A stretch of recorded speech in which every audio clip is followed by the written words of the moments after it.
Muy buenas a todos aquellos que están viendo este gran video. Hoy nos tocó el tema de la época republicana y claramente este tema es a tratar en base de esta área que estamos haciendo. Y es muy bueno saber esto y conocer sobre esta historia. Los integrantes son Berrocal Rivera, yo Adrián, Palma Aurel, Mónica María, Montes Castro Shirley, Laurenta Carguayanqui Eric, Taipa Guaranqui Mabela, Acosta Yupanqui Maricielo del Pilar, Mejía de la Cruz César Augusto, Montes Villar Kiara, Jaxa Rosales Joseph Francis, Yañac Pipa, Diego, Maita Alberto, Berrocal Ignacio Moisés. Bueno, en los temas que vamos a tratar o los puntos que vamos a tratar será un poco de introducción de inicios de la época republicana, de cómo inició y cómo ha terminado. En la estructura era casi básicamente lo que poco a poco estaríamos señalando.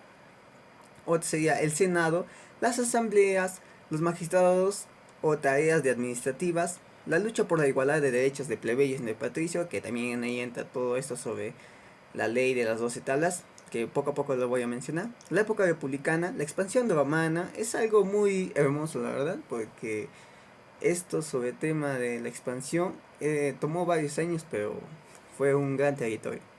La guerra de púnicas, las crisis de la República Romana, las leyes de las 12 talas, que ya acabo de mencionar hace un momento. Bueno, el tema que yo voy a tratar sería la introducción, un breve información sobre el tema que vamos a tratar. Bueno, en la época republicana a inicios se ha ido caracterizando por un régimen que formada por su estado que era muy gobernante. Y claro, su extensión fue desde el año 509 a.C. Al atravesar de todos estos años, la época republicana consideró su poder como el centro de Itálica y esto llevó a cabo una potencia dominante de la península itálica. Claro, nos da a entender que a los años se estaba volviendo su potencia y claro, Roma experimentó algunos cambios políticos creando así consecuencias, y esto sería la parte final. Para ya terminar con la época republicana, hubo motivos que fueron como el fortalecimiento de tributarios y la dictadura de César. Puso fin a la época republicana y el principio de las nuevas etapas, y claro, no cabe duda que mencionando por una gran razón que se adueñaban de grandes territorios, y también el ejército ya no quería estar en hombros de los campesinos, cuales ellos apoyaban para poder seguir en la lucha con alimentos, apoyos, toda esa cosa. Y otros motivos más crearon el fin de la época republicana romana, que esto terminó en el año 27 a.C. Bueno, Continuando con la exposición, vamos a ver la estructura. Se basaba en el equilibrio de tres órganos que se controlaban mutuamente, que eran los magistrados, senados, los comicios o pueblos. La unión entre ellos se explama la expresión Senatus Populisti Romanus, que es el Senado y el pueblo romano, que era el símbolo de Roma, de los magistrados. El lugar del rey fue ocupado por tres magistrados, que es el pretores, que se encargaba de la administración de la justicia, y el cónsul, que cumple, ¿no?, con la protección dentro del Estado, o sea, busca el interés del Estado. Solamente gobernaban por un año. Las penas o castigos se podrían apelar por los ciudadanos ante los comicios. El segundo punto es el Senado. Es la institución más importante del gobierno, quiere decir que es el centro y motor de la política romana. Sus funciones eran ratificar los acuerdos de los comicios, administrar el tesoro público y nombrar al dictador. El tercer punto es el pueblo o comicios. Dentro de ellos tenemos a la comitiva tributal, ¿no? Era una asamblea formada por todos los ciudadanos convocados por tribu, donde que solamente tenían el derecho al voto. La comitiva centuria, ¿no?, integrado por patricios y plebeyos, ¿no? ¿No? Se votaba en los comicios los acuerdos o las leyes que proponían los magistrados. Bueno, compañeros, continuando con la exposición, mi nombre es Shirley Montes Castro y en esta oportunidad me ha tocado hablar sobre el Senado romano. El Senado romano funcionaba como un órgano de consulta y magistrados de Roma y estaba compuesto por funcionarios públicos más experimentados de la ciudad, élite de la sociedad. Sus decisiones tenían un gran peso, aunque no siempre se convertirían en leyes en práctica. El Senado siguió ejerciendo su influencia en el gobierno en la época imperial, aunque con una menor medida. Con el pasar del tiempo, el Senado fue testigo de un aumento de intervención del ejército en la política, donde sufrió manipulación de sus miembros como uno de sus por parte de sus sucesivos emperadores. La institución sobrevivió a todos los emperadores y a los senadores, donde siguieron siendo actores políticos más poderosos en Roma, donde ocuparon cargos políticos, la clave influyeron la opinión pública, comandaron legiones y gobernaron provincias. Otro punto muy importante también es la República Romana en el Senado, donde dirige la política exterior, donde administra la justicia y fiscaliza el tesoro público, donde asesora a los magistrados y ratifica los plebiscitos, no legisla. Otro punto importante también es la República actual, donde actualmente es una de las cámaras legislativas donde también se fiscaliza y ratifica los tratados internacionales. También otro punto, durante la República el Senado tuvo las siguientes atribuciones: asesorar a los magistrados, dirigir la política exterior, el Tribunal Supremo, donde estaba también integrado por los excónsules y el excuestores. El Senado durante el Imperio. El Senado pasó a ser el representante de la ciudadanía romana, donde estuvo integrado por miembros de la oligarquía terrateniente y ecuestre a cargo del senador. Era vitalicio, donde se observaba las facultades de atribuciones, la elaboración de leyes y dirección en provincias y nombramiento de los procónsules. Buenas tardes, hoy le voy a hablar sobre las asambleas. ¿Qué es una asamblea? Es un órgano representativo de los miembros de una organización, en los cuales en la antigua Roma existían tres, también llamados comicios. La primera asamblea es la asamblea curial, basada en la antigua Roma, conformada por patricios. De esto su voto era el voto del pueblo. En la segunda es la asamblea centurial. Era una asamblea militar constituida por 100 hombres. El jefe se llamaba centurión. Estos podían elegir a sus cónsules, también aprobaban leyes, y por último la asamblea tribal, precisada por el tribuno, conformada por los plebes. Sus acuerdos o plebiscitos tenían carácter de ley, se agrupaban en tribus. Eso sería todo en acorde a las asambleas. Bueno, continuando, yo les voy a hablar sobre los magistrados. ¿Cómo eran elegidos y quiénes conforman a los magistrados? Los magistrados eran elegidos por la asamblea. Los magistrados eran esencialmente los cónsules, los precónsules, los pretores, los édiles, los tribunos y los censores. Ellos se encargaban de ciertas funciones en esos tiempos. El magistrado poseía funciones políticos y judiciales, al igual que fiscales. Elegían a los comicios en esos tiempos, elegían a los magistrados y aprobaban leyes. También los pretores administraban justicia en ese tiempo, al igual que los censores controlaban el acceso de los patricios y los senados. Los tribunos defendían los derechos de la plebeya. Los plebeyos estaban excluidos de esta asamblea en esos tiempos, en la cual no tenían nada que ver. Los cónsules mandaban el ejército y convocaban asambleas en esos tiempos. En la actualidad, en la antigua Roma, cuando se trataba del ciudadano elegido para administrar y dirigir a los ciudadanos. En estos casos, los magistrados desarrollaban tanto función judicial, legislativo y ejecutivo, ¿no? Voy a hablarles sobre la magistratura. La magistratura es un término latín magistratus. Se trata del oficio de magistratura en el tiempo que duraba su cargo. El magistrado es la función pública que ejerce en un cargo administrativo y judicial y que se encargaba de juzgar y ser juzgado. El magistrado romano fue un cargo político y conjunto de atribuciones en la cual se investigan al ciudadano del magistrado para que desempeñara esta función y administraba como que lo que administración y dirección política de la ciudadanía en esos tiempos. A continuación le voy a presentar qué funciones tenían los cuestores. Al principio solo eran dos, ocupaban la finanza de la ciudadanía.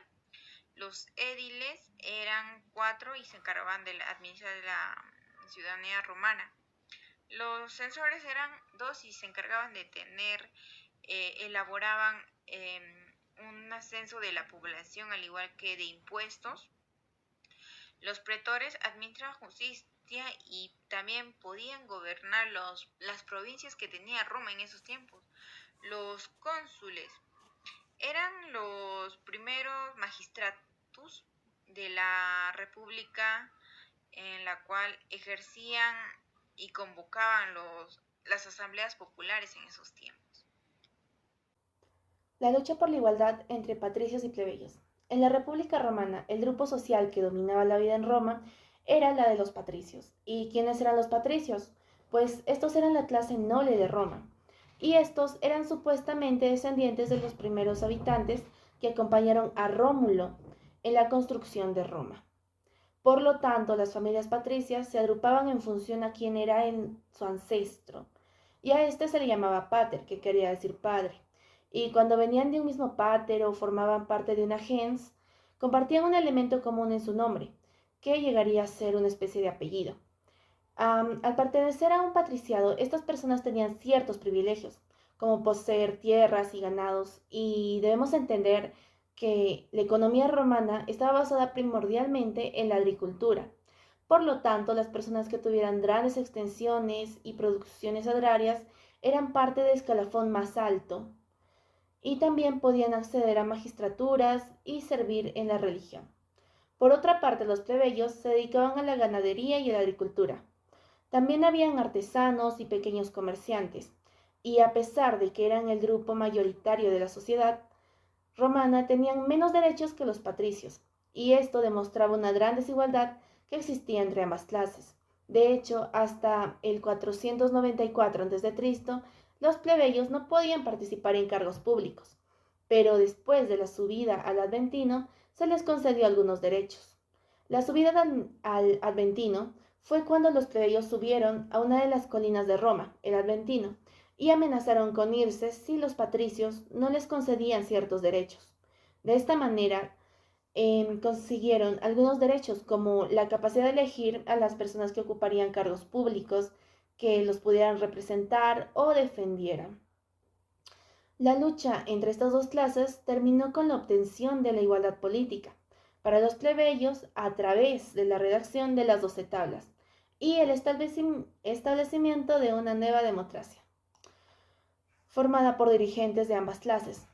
Y así, a partir del año 300 a.C., las viejas distinciones políticas entre plebeyos y patricios ya no tuvieron un significado real, pues a excepción de que los patricios no podían acceder al tribunal o al consejo de plebeyos, todo marchaba sin distinciones políticas.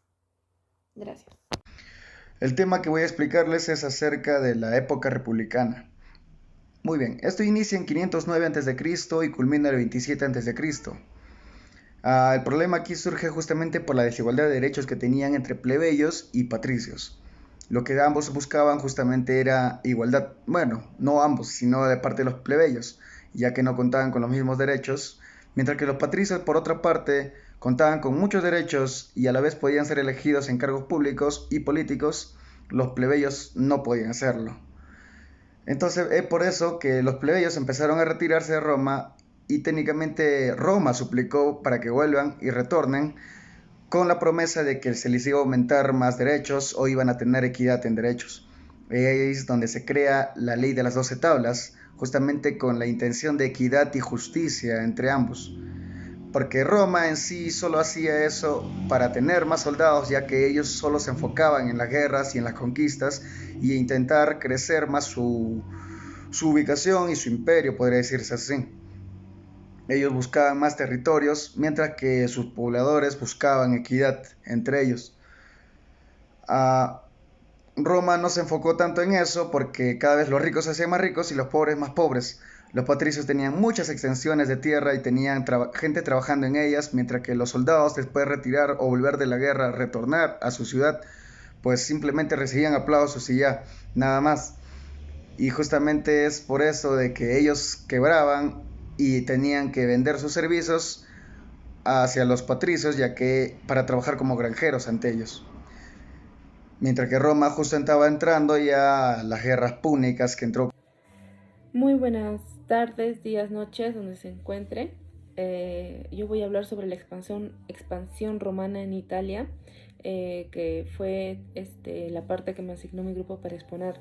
Bueno, la expansión romana en Italia se refiere a una serie de conflictos con los que Roma, en su primera etapa republicana, entre el 509 a.C. y el 264 a.C., pasó de ser una pequeña ciudad-estado latina a gobernar toda la península itálica, sometiendo y federando a los demás pueblos itálicos y la unificación de todos sus territorios peninsulares bajo el nombre de Italia, la cual a partir de este momento se volvió el territorio metropolitano de la misma Roma.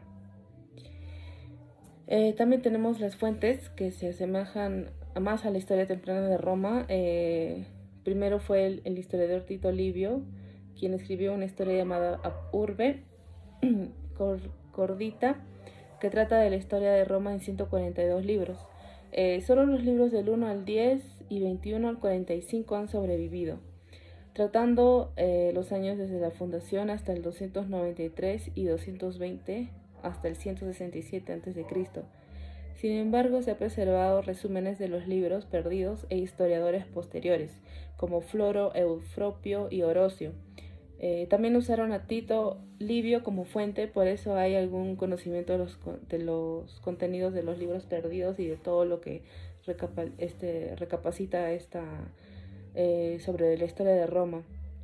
También la fiabilidad de las fuentes que nos dicen que, bueno, en la antigüedad la historia primariamente era un género literario donde se podía sacrificar la exactitud histórica a cambio de cuentas más entretenidas o impresivas, mientras que los historiadores modernos están de acuerdo en que las fuentes contenían un núcleo de información histórica. También es claro que muchos de los contenidos adolecen de malas interpretaciones o incluso invenciones de los escritores antiguos, tanto así como las demás partes.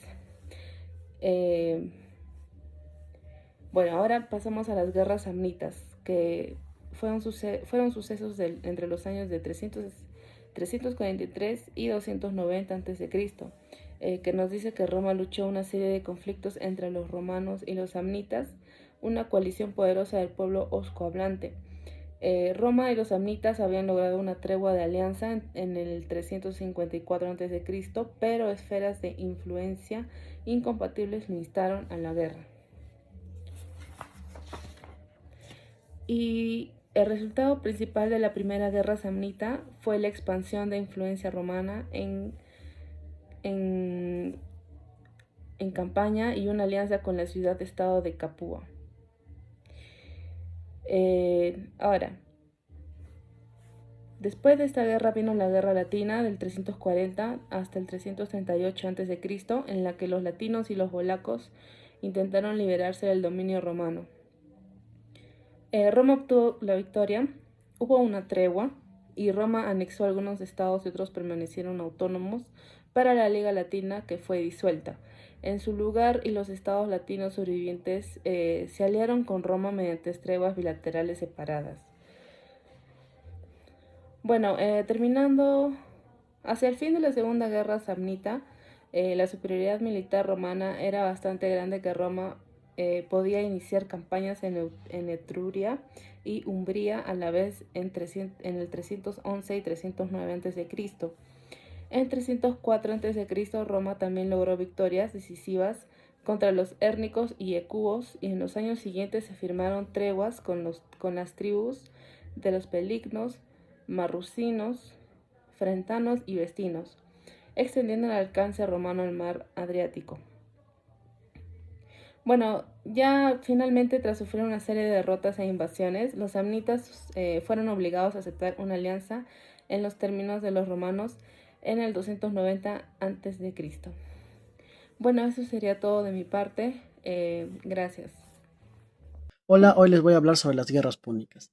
Las guerras púnicas fueron una cadena de 3 guerras en las que se enfrentaron las dos principales potencias del mar Mediterráneo en la época de Roma y Cartago, entre los años 264 y 146 a.C.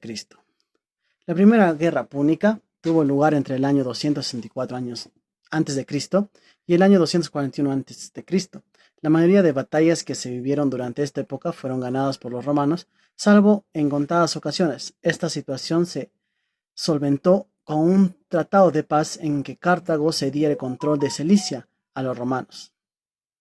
La Segunda Guerra fue la más conocida de todas por producirse durante la famosa expedición meridional de Aníbal contra Roma cruzando los Alpes. En la Segunda Guerra Púnica destacan las victorias cartaginenses en la batalla del lago Trasimenio y la batalla de Canas, y las victorias romanas en la batalla de Cartago, Nova y la batalla de Sama. Tenemos dos personajes dentro de estas batallas, Aníbal Barca y el excepción del africano. Uno era romano y el otro era cartaginense. Aníbal Barca nació en 247 años antes de Cristo en Cartago, en el norte de Túnez, y falleció 183 años antes de Cristo, en Bretaña, cerca de Bursa, en Turquía. Fue un general y estadista cartaginés considerado como uno de los más grandes estrategas militares de su historia. Su vida transcurrió en el conflicto periodo entre que Roma estableció su supremacía en la cuenca mediterránea. Y el africano, militar y político romano, nacido en la ciudad de Roma aproximadamente 263 años antes de Cristo y muerto en Leterrum aproximadamente en el año 183 antes de Cristo. Su fama se debe al hecho de ser el único general romano capaz de derrotar a Aníbal, gesta que le valió adhesión a su nombre del africano. El hecho de que el pueblo romano le apodara Aníbal Romano demostraba que fue uno de los mejores generales de la Edad Antigua. Ahora, la Tercera Guerra Púnica fue uno de los enfrentamientos entre Cartago y Roma, y también el más corto, en 149 años antes de Cristo al 146 años antes de Cristo. Fue fundamentalmente el asedio de la ciudad de Cartago, el cual llevó a la total destrucción de Cartago y a la muerte o esclavización de todos sus habitantes. Gracias. Sobre la crisis en la República Romana. ¿Cómo es que surge la crisis en la República Romana? Esta surge mediante las victorias en las guerras púnicas en 146 a.C.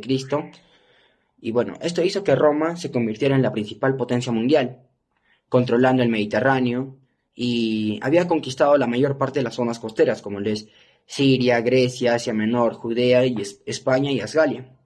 Y bueno, la República estaba desfasada respecto a sus nuevas responsabilidades, ya que no podía sostenerse a hombros de campesinos que abandonaban el arado por al llamado a la patria. Y bueno, estos números de conquistas habían generado un monto de riquezas enormes, que sin embargo solo se repartieron entre los patricios, que ahora serían llamados terratenientes. Bueno, y los soldados, cuando regresaban de toda una vida batallando en el extranjero, no se encontraban sin trabajo, sin tierras, para lo cual los conquistadores también habían provocado una masa de esclavos que se desplagaban de sus actividades a la plebe, o sea, desfasaban a los plebeyos otros esclavos de sus trabajos, ya que los patricios más adinerados que nunca simplemente contrataban un gerente, un grupo de esclavos para poder trabajar sus tierras, y bueno, el único beneficio era que los esclavos vendían sus productos en el mercado laboral. Y bueno, esto llevó a que a fines de la República Roma se enfrentaba a graves problemas ocasionados por la profunda desigualdad económica y social que afectaba a los sectores populares en beneficio de las familias patricias. Con el objetivo de resolver este problema surgieron en el siglo II a.C. movimientos que integraron realizar una reforma agraria. Entre ellos destacaron los hermanos Tiberio y Cayo Graco. Estos fueron elegidos tribunos de la plebe en 133 a.C. y 126 a.C. respectivamente. Y bueno, estos propusieron cada uno una ley que, o sea, tenía que ser acatadas por el tribuno. Y bueno, Cayo Graco propuso la ley frumentaria. Esta exigía la reducción de precios de cereales, como lo es el trigo, la cebada, entre muchos otros cereales. Y bueno, Tiberio Graco propuso, o más que nada exigía, la repartición del ager públicos. ¿Qué es ager públicos? Son tierras del Estado. Pero bueno, ninguna de estas propuestas fueron realizadas ya que fracasaron por el ataque de parte de unos nobles terratenientes que mataron a los hermanos Graco. Y bueno, esto llevó a un enfrentamiento interno o reformas entre los plebeyos que se rebelaban entre los patricios. Y bueno, creo que hay 5 puntos a destacar de la crisis en la República Romana. Esto sería la mala administración conforme se expandía la República Romana, ya que no tenía autoridades para poder regirlo bien. La enorme diferencia social que había entre soldados, esclavos y los patricios. Y la corrupción por parte de los patricios, ya que esto, o sea, llevó a que haya más crisis y se dividieran las clases sociales, ¿no? La reforma agraria y la muerte de los Graco por parte del grupo de nobles terratenientes o más conocidos como patricios. Gracias. De la ley de las 12 tablas, muy bien, como estamos siguiendo la secuencia del curso, es una ley que, si bien es cierto, era regido, ¿no?, en el pueblo romano, y esto se da pues a raíz de que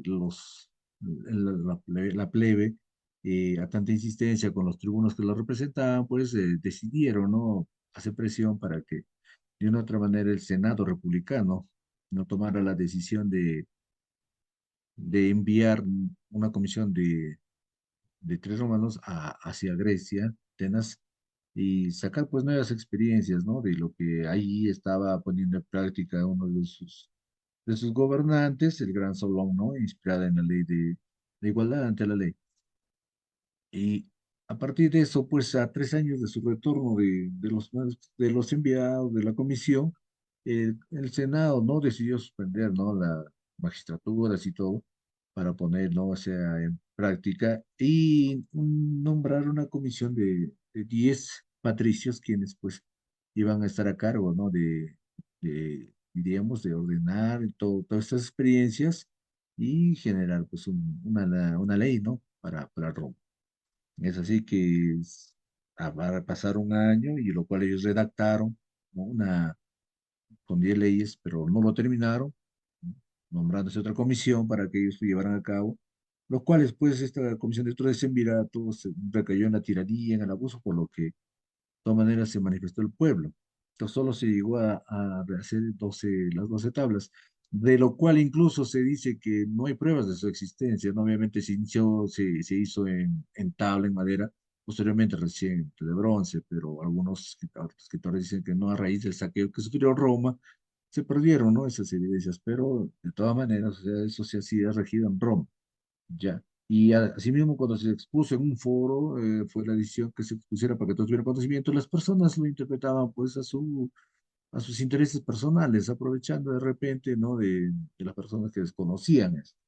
En lo cual, digamos, ¿no?, en su contenido, entre las tablas del 1 al 3, hablaba de los derechos procesal civil, sobre todo encausado digamos, en lo que había, por ejemplo, unas deudas, y los pretores, que eran las personas que se encargaban de recabar las pruebas, los elementos, ¿no?, de evidencia, lo orientaban para que el plebeyo pues, obviamente saliera perjudicado y el patricio era la persona beneficiada. Los jueces que tomaban esas decisiones, pues obviamente son los que decidían, pero ya se sabía cuál era lo que le esperaba pues, a los plebeyos que podían. Y lo que es en la tabla del 4 y el 5 es lo del derecho de familia, de sucesión, es cuando fallecía el pater familia, se esperaba nombrar a una persona mayor para que pudiera tutelar, cuidar o velar por los intereses de los hijos menores, ¿no? Así como de las hijas que eran madres solteras. Y si en caso no existieran de repente herederos directos, y se hacían cargo, os pasaba a la sucesión a los agnados, que diríamos agnados es los que estaban vinculados por consanguinidad. Y si no hubiera de esta manera algún familiar por consanguinidad, de repente por familiaridad o por similitud de apellidos, ¿no? Que se podía dar en ese entonces. Ya es algo breve y voy a dar pase a mi compañero para que continúe con la exposición de las otras tablas. Gracias.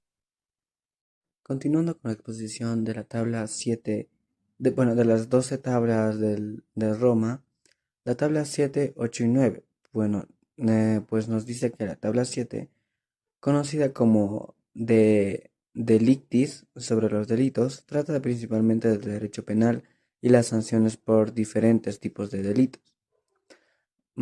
Y en todo eso, la tabla 8, llamada de Eidicis, sobre los juicios, aborda los procedimientos legales y el sistema judicial romano, en la cual establecen reglas y procedimientos para los juicios, la designación de jueces y los métodos de resolución de disputas legales. La tabla 9, denominada de Publicis Iudicis, que sería sobre los juicios públicos, se centra en los casos legales que involucran a funcionarios públicos y establece las normas para juzgar y castigar a los magistrados por abuso de poder o mala conducta en el ejercicio de sus funciones. Estas tres tablas, junto con las otras 9, conforman las 12 tablas de Roma, y que es importante el cuerpo legal en el desarrollo del derecho romano. Ahora bien, siguiendo con la tabla 10, 11 y 12, ¿no? De las 12 tablas de Roma, en la cual abordan diferentes aspectos del derecho privado romano, en la cual la tabla 10 de Hereditate tutela curatoribus, sobre la herencia de la tutela y los curadores. Esta habla y trata sobre el derecho sucesorio y las cuestiones relacionadas con la herencia, como la sucesión intestada, las disposiciones testamentarias y las responsabilidades de los tutores y curadores legales. La tabla 11 de Iuri Público, que sería sobre el derecho público. Esta tabla se ocupa de asuntos relacionados con el derecho público y la organización del Estado romano, incluyendo disposiciones sobre el gobierno, la administración de justicia, las funciones y poderes de los magistrados, así como los de los derechos y deberes de los ciudadanos. La tabla 12 de suplementos, que sería el suplemento, en la cual la tabla 12 se considera un suplemento a las otras tablas y contiene una variedad de disposiciones legales adicionales, que incluyen regulaciones sobre derechos de propiedad, préstamos, contratos, comercios y disputas legales en general. Y estas tablas, junto con las demás que conforman las 12 tablas de Roma, fueron fundamentales en el desarrollo del derecho romano, sentando las bases para muchas de las instituciones y principios legales posteriores en la sociedad romana. Gracias.